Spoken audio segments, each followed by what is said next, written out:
Shulling a rish Homer ag shul a rish teles na sléifte le David se Shoni on Glo Mór agus se mise ag tastal chun na Hebre lágint agus rish teles rish scoch na scamalach ma mar bhíon se dúrachlum go an loch sin cho dawan is atá slíomh an leis áard stacker a chuúntaach an slíomh sin anna áard mar sin diatoch goil aracht nish in a chonistigin sin. Should they van Bilgavir Hamoint and Lafir Shatour the Hunskul na Míolta Móra Mara an Maru on Hilan Traden Sale agus Vidish a Broshail no no Dagan and Shin is Angadirach Kade a Vir Bun. Shogas might a Malach Gdi Ilan or Dugti nor a Doctor Huishinish. Agus bhí mar tafad an don logs bhí an beag an tomán dhéanamh seo cuairt leathóige go tharbh fánach agus muid ar malcóisisin sin an rud déarnach me fasúla seo an chrú agus na cótaí buíorthú agus muid le heis an bhóthir sin cloch seo mise bhí sé tharbh fuór. Ní bhar sé tharbh fuór ach ní bhíonn tú seasamh thart ar fáin lé áiríonn sé fuór agus bhíor díam bhí Ewan McKinnon se den bhean se den chrú tá landaine an. Round iadidir an siomh seo spéise glóir nuair bhí lá breag Jane an mar sin ní héon íana é go raibh mar ar thaobhann sléimh ach mar a tharla lá ar seo bhí sé scamalach agus ach fuór don chud is mád an lá. Se den chrú agus an fearr ar fad buchas mar a dtí dairlinn dul isteach sa bhean sé David Rees agus sin níomh tá gobar ar an sa chrú agus dairlinn bheith ábhar níos teo ach luiscach an aig tá aig sais ruúa jarrag an sin is stoilinn go féidir sin eiscint agus cáimín is an Cometristó.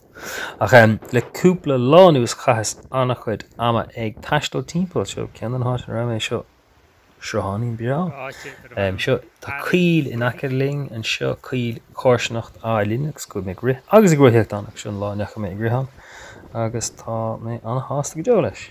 Agus sé tá cóta lonrach buíar am níor hastig weim go mar ófií mé agus stig sa caoil áirithe seo bhí a lán rianta mar seo agus bhí sé ionintach a bheith ag ruthíocht agus ag rithir seo sin sais móinteach nó pórtach fuing mar sin ar hastig weim go raing in aber agus seo tuile áitina deasa chuaigh mé ag drapan na sléif agus seo an sléif roiinte uintach níor sin lecha tainmhah leis an bar seo mar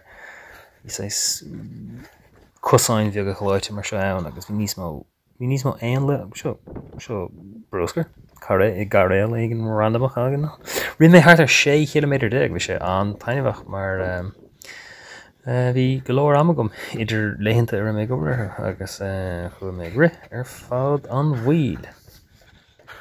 Bhí roiinfa anbheith éagsúla le feiscint sa chuí Gena go ar nói ná an fia agus anna mé fia neach mé dámh a bhíonn sig tiilegal na cabart nó ag churna náircha díobh.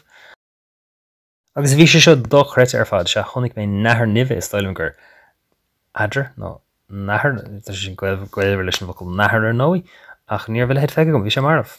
Agus is stig san áite an chuil áraí a bhróigh sin cean an háitina a rithmí hiige agus seo mise a rithráis i dro an hí first agus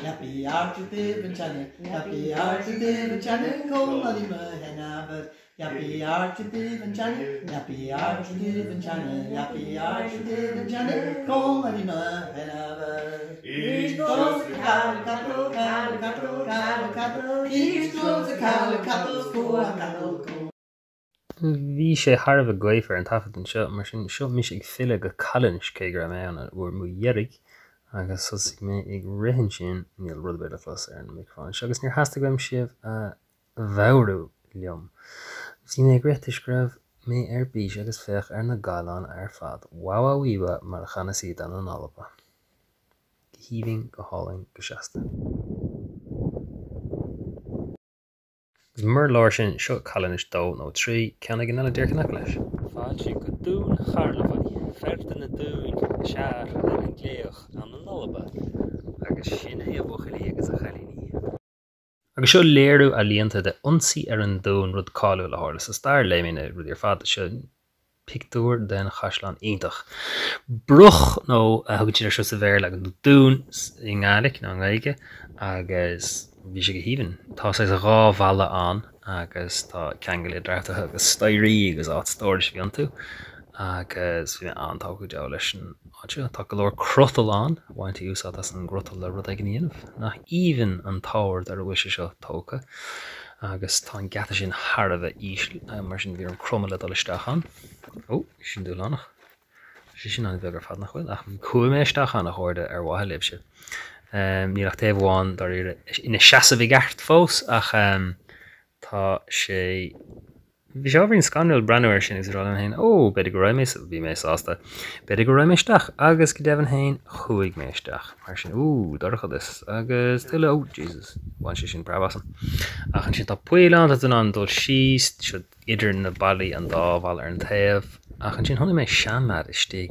insan rud is bhíáin má tá sesin chun sin íanamh caiig mí sé sin íanamh rí freisin agus siú mi sé stig sa bhaile agus tá scuilt reint an clocha sin scuilte agus na scuilte agus chuir sin búirtar ach seo mé sé insan fáil sin agus bhíon benach tá barí agus sparí muán ach an sin tá dábhile sé geard a chéann sin rud a chuir scanner arm. Mar nílas an fumsa ach níor bhhailm go bháisc an tanam as an sin. Chéad áit eile nach mé ná chuig an áit sin ní gearan áta bhfuil taíonn dumha. Gus dá ar níorhanníir sin ar álas agan faoin na taíonn dumha ribhe seo ach is dócha go bhéh fiú gur sais seanna tuthe gaialach iad le déanta as clocha agus teach county an.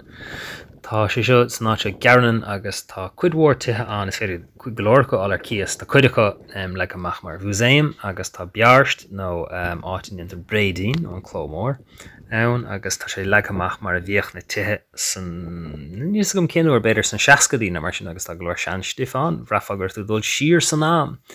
Agus mid snáte agus tá na thuúlóir a fad ar sceabh agus seo bhíon eteach tá sean stuff ar fad an agus bhre sé sách fíornach. Círsúir bhí go fápéir ar bhfuil altú rihí cinál bannig sin hiarna bannig ar ní agus ar mí agus ar neoch agus lehéid agus gur mé sin ina lehéid sin agus tá go leor muilinn ríthe ar an Ián agus seo ceannacha in áit ar bhanam siabost sílam. So muilin agus lochlanach agus tá muilin sa chéad áitina is bréidín agus nuair sin am níis dí níis gur dócha gur rud lochlanach é sin ó cheart. Seo tigín a bhánacha seo an tigín eile gus é siad achóirithe gus tá anhaín bheag taobhlingin se agus loch sin. Kom isteach. Fech ar seo, wow. Seo was North Melon Kiln. Siod, muilin de chi agus, muilin de chi ná seo agus. Bró, an dá bhró an sin. Bhealach an bhín. Beart, anna bha. Stas oes, mis an cadé sin. Bosid. Gom úrlis chuirtaí an chráin trí sin is dócha agus an sin an tigín eile cat a bhíon is tigín se fech ar seo wow siad an stáilm is dócha go raibh go gcuirtaí rudaí isteach an sin le í de chrúchan agus go míocht tine nó d taobh sin sé seo an snit ar fad mar heachta sé glóite neadidir ar denach Móra a chóir air cos gur tágach na bailí a ríist ach sé sin tá cúnacha. Mórnis go san áhain sin sa Sirvánaí bheag sin inis is cosúil gur gcuirtaí an tuisce ar atró agus go gcuirtaí tá líán hí sin seo agus is dócha go an tuisce tríd gasca sé timp mar sin agus go gur sé sin an cuaille hús a casa agus gur bheith sin a bhealach an bhráin gurám. Agus se an iachmén seo is an cin chuí ach siad é cuasa an isce caiig gur churach sais treáin ar léigen ar atrá ach hí sin seo haga an isce heag sé isteach an sin Let's go misteach sa tigéine is. Second. Agus hís faoin tig, heag sé stocha. Agus é seo chas a timppel is timppel. Agus ina dís blúr na péir de hastáchhail.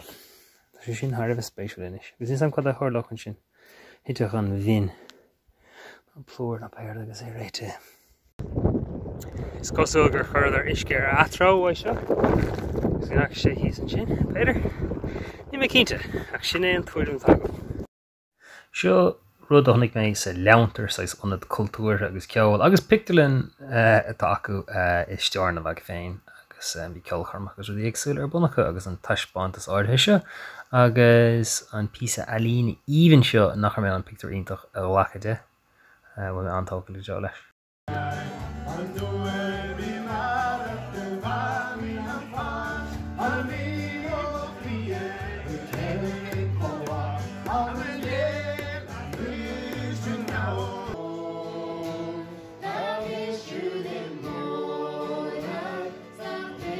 Agus fuair mé rothair ar íosacht ó dhuine den chléir ó mé i choní leis agus chuaigh mé ar na rianta creagacha seo tríd an ghaoil. Sé sreacht go dtíon áite. Is rothair anamhrá a bhí ann agus bhí crocha chun tosaigh agus ar cúlán agus bhí na rianta breatha aimimete an timpeall ar loch agus bíonn si agus glóir de an níor bhéin an an rud a chur sais ionta searm. Sin chonig mé chur éis nó chur rítheach mar a tacaib i nghaige na halban agus sin fiad ní féidir eiscin stan caiileán an ís an seo gahanais ar fad ach bhí sé an gealamdaíomh a chuirde. Agus sin tháinig mé ar rud nach dorlach riamhan air bhí batháin beag a bhí oscailte i gcónaí do dhaoine go bhfuil dís leon ithe an nuair bhíon le agus bhí animnacha agus pósteir den na plandaí seo agus bhí an cat tígur na Gaeltachta agus anmhethe éagsúla agus bhí anna lá go dógam. Gonna start with chuirde tá cúpla lá ann ó bhíos caint live agus bhí lá fada tafta gom an lá fiar agus bhí beidir bailíoch méid leithir sé man is fuail amhair lua mar sin dúlánach glór ach an sin ar fáin le bhí mar sais ar learg sléimhe ag tafad roiarc na taobh mó le cúpla duine eile agus bhá mé an sulta go deas. Bhí sé dúlánach glór. Bhí na nuirt sin ilinacha éagsúla de gachéon roiarc, aber goil roiarc nó rud beag tro a second, mion roiarc i roiarc.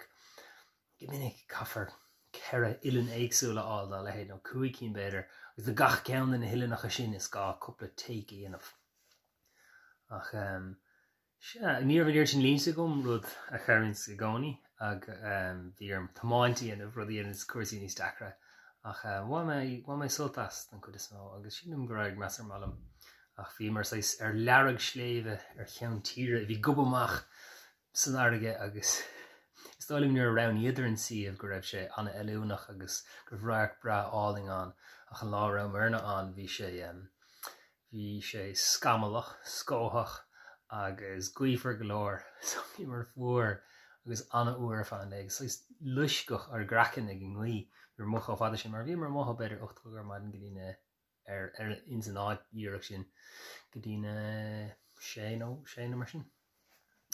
Ach cad eile se bhí rudí beaga tasa agin ar bóchaí agus bud é leis go te cruisciní te le mud a chuná te idir an Americanna agus cótaí Móra le mud a chuná te nuair nach raibh na cameraí ar siúil. Ach bhí sé spéisiúil lá umláin mar sin a chahabh ar set agus i gobar mar sin ach tá rú agam don chrú mar fermhór na neistóirí ní bhíon idirtí gach lá mar sin bíon leitheanta susa going idir na leitheanta dúlánacha aber ach an set bíon siad an luair maidin agus ní agantí go dtí an deir ar fad agus bíon siad an gachéon lá beo agus bhí an stúrthir anna bhas go mar fust an stúrthóir agus cé go dachar satá sé. An ísetá go a chuir láthair agus na mílte cintí a dhéanamh agus tá gachtain na cinlí na tatá go le ceisna ar nós an seo ceirlóir nó an félim seo ahrú nó bhfuil an sulas seo ceirlóir héad mar sin tá lán sais idir phlé agus scilna idir farsan a Harbh tábhaach ag stúrthóir agus daine éagsúla Is freisin tá is raach níos fearr ála go mar na ráil atá ag lína fuaime, agus na cameradóirí agus lucht sail sin electróirí, lucht coltacha, lucht smidí, lucht groige agus gachéan mar sin rutá fear himúil agus tíoch is bralam eiscin conas mar a brion rudí conas mar a míon córis agus rudí dá le héid rud le simil. Agus ní gan lei sin agus mé tar se golóir. Darglum roiint fá taistil agus roiint fá ratha agus roiint fá ruíochta dhéanamh. Darglum ruthar iontoch a bhfuil crocha tosig agus cúil ar áil a bhfuil ag natá duine den haistóirí. Agus darglum ísacht glúisteáin áil freisin mar sin haistlíos timppel an láin I brandúir lán raach na spéisiúil agus taiismána me chudhór go díomh inis ar Belbeag. Rinne mé rith fada 6 km déag a ghlachart ar háir clig. Beidir tuile kilometr where bhín sé dechar rudí a bheas agus rinne mé ruíocht ada inniu ar fá háir clig ríist agus tá cuile chóirsinach a líne ann furíis bheog nó cuil bheog ní sé cá beag sin ach tá cosint an ar na fianna agus ar na cuirig mar sin tá an uirí sin an fás agus tá lochan agus tá cosán agus rianta agus tá siúláin aimimid an freisin ó scion an bhhaintig agus liginn sin de ruíoch nó rétharis a th an talamh bug ru a iad go fad agus bhá mé níir sin soltas sin. Rud bháinatá an ná tá sé bhí sin ábhríon uig nach beidir mar bíon aistúir éagsúil ag obair leontaí éagsúla ach mar is tríce mar is gnách nó deige ná bíon bíimiid le chéile an duine agus duine mid. Duine le chéile a bhíon san as.